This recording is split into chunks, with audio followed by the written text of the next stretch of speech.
Mira, efectivamente yo creo que respecto de la visita a Los Ángeles con el alcalde Garcetti, lo que estuvimos platicando es precisamente encontrar los nichos de oportunidad, las líneas de acción de los gobiernos locales. Es decir, los gobiernos locales, me refiero a los alcaldes como él, alcalde comprometido con el tema de los migrantes, pero también está el alcalde de Chicago, el alcalde de Houston, el alcalde de Nueva York, varios de los alcaldes que están en esta misma sintonía y que estaremos nosotros buscando apoyar desde la Ciudad de México a nuestros compatriotas migrantes. Entonces, esto lo vamos a seguir haciendo. Respecto del Tratado de Libre Comercio, mi postura en la reunión de CONAGO con el presidente de la República fue que se permita la participación de los empresarios. Yo lo que estoy planteando es que debe de formar parte de ese equipo de negociación los empresarios, que la Ciudad de México quiere estar enterada de cómo van las negociaciones. Pareciera ser que es inminente que se va a abrir este tratado de libre comercio. Si se abre, lo único que estamos pidiendo es que también se incorporen temas importantes para México, como lo es el tema laboral, el salario mínimo, que ha sido algo que hemos venido planteando desde hace tiempo, los derechos humanos y por supuesto el medio ambiente. Yo creo que todos estamos de acuerdo en que el cambio climático es una realidad. Acá mismo en Sinaloa se ha sentido, se ha resentido, y eso formará parte de esto, yo no tengo ninguna duda, de este debate. Bueno, y que el planteamiento concreto, incluso di nombres de empresarios, que me parece que al ser parte de empresas globales deben estar participando como un grupo asesor del presidente de la República. Yo celebro que se haya escuchado esta petición, la formulamos en la reunión de la semana pasada con el presidente de la República. Le dije, presidente, yo tengo 3 puntos. Uno de ellos es que no se aumente el precio del combustible, sobre todo ahora que estamos pasando por esta situación difícil como país. Pero señor Gasonazo, ¿cree que su postura fue alguna de las expresiones que se dio para que este mes ya no se dieran más aumentos, y se va a seguir con algunas acciones contra eso? Nosotros seguimos con el trabajo respecto de los amparos. Ya tenemos admisorios, ya hay autos admisorios de algunos de los amparos.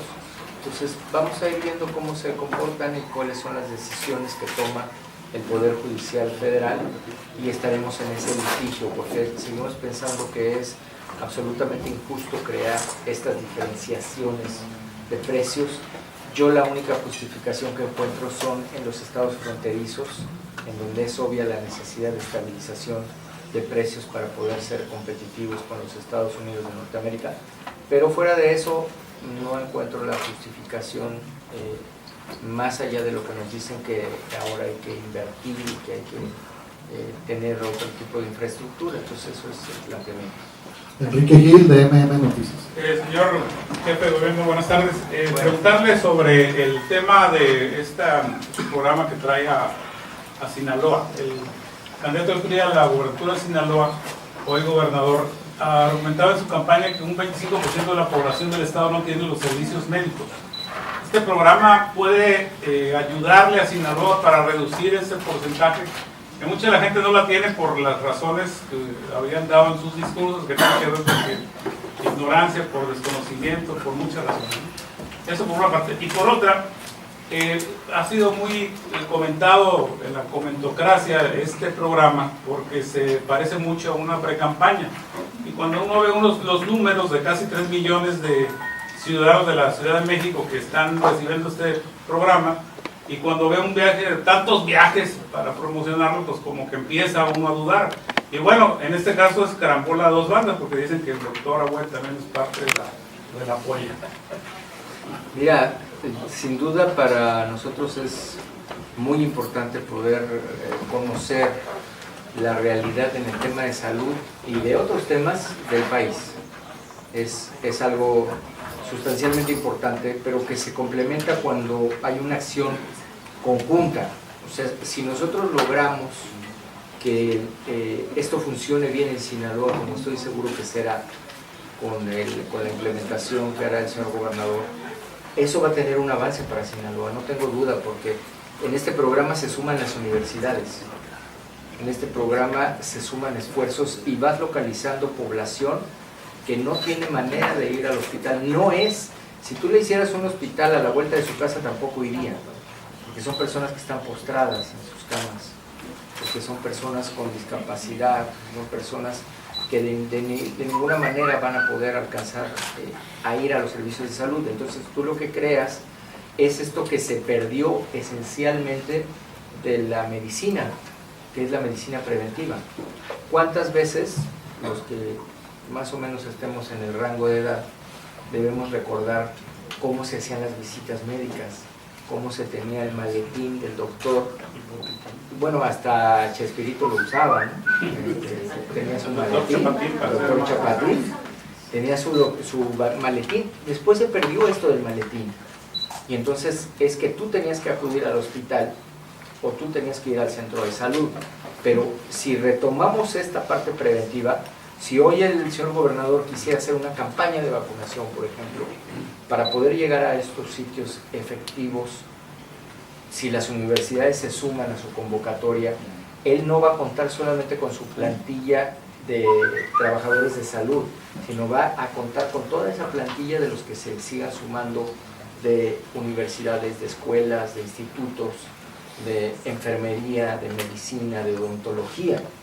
Y eso al final del día te va generando una sociedad mucho más saludable. Entonces yo lo veo por ahí. La otra parte de si es campaña o no es campaña, si es una campaña, es la campaña del médico en tu casa. No es la campaña que estamos ahora desarrollando. Todo lo demás es cosas que han de comentar. Miriam Ramírez, del semanario Río 12. Gracias.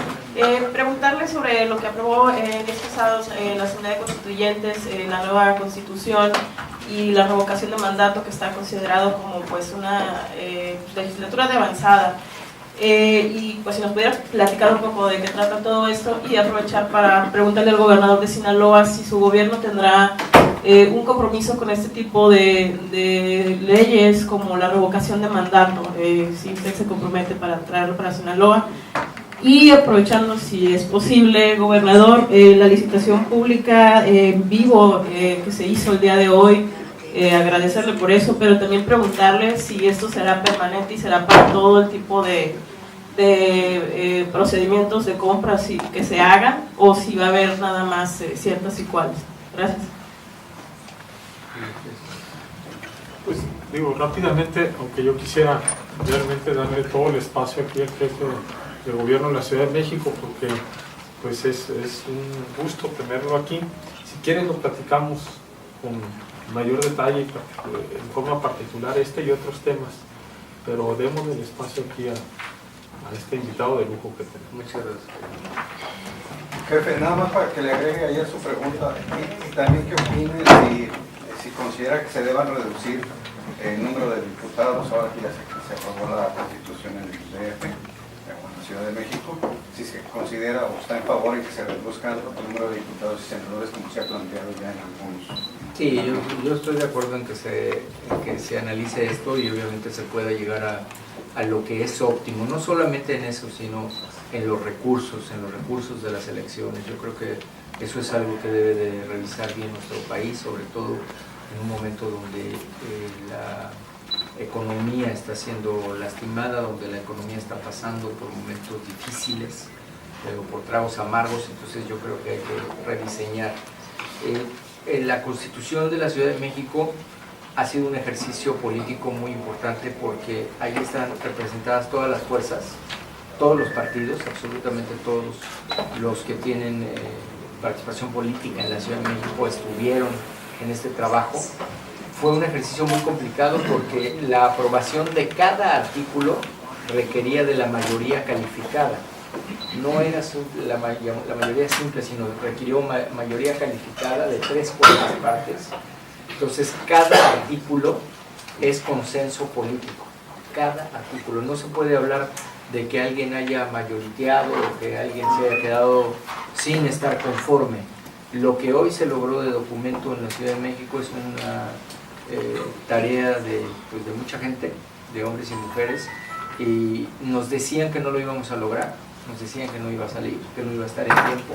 Primero, que no íbamos a lograr la reforma política en la Constitución Federal, se hizo, y luego que no íbamos a tener en tiempo esta Constitución, que se iba a requerir otro periodo, o quizás se iba a quedar estancada para siempre. La verdad, es un gran logro para la Ciudad de México. Tenemos revocación de mandato, tenemos el fuero, y tenemos avances muy sustanciales, como es la muerte digna, como es el tema de los derechos de la población vulnerable, como son tareas incluso de cuidado hacia los animales, que fue algo que pidió Change.org con más de 300,000 firmas, y que ahora han quedado ahí planteados como esos derechos de una sociedad que esperemos que tenga un desarrollo consistente, que es en la Ciudad de México. Por razones de tiempo, una última pregunta a cargo de Mayra Leiva, por favor. Mayra Niebla, Niebla. perdón, Niebla. Oiga, preguntarle específicamente su gobierno cómo va a colaborar con el de Sinaloa en este programa de Médico en tu Casa, y cómo ve usted el escenario en lo general ante esta situación de Trump y todo lo que pues ha sucedido. ¿Cómo considera que pues le va a ir al país en cuanto a economías, empleo, podría decirse, y pues qué percepción tiene, y si hay algún mecanismo que se necesita implementar de ya para que pues no tenga afectaciones, por favor? Mira, yo creo que México es un país muy rico, y México es un país con riqueza ambiental, con riqueza humana, muchas posibilidades de inversión, de diversificación. Si ya no podemos seguir con un tratamiento inercial de la economía, hay que tener estrategia. Por eso hemos llamado a convocar esta participación de los empresarios. Hay que voltear al sur, yo creo que hay que voltear al sur, y que tenemos que ver también nuestras alianzas con Sudamérica, nuestras alianzas con otros vecinos estratégicos.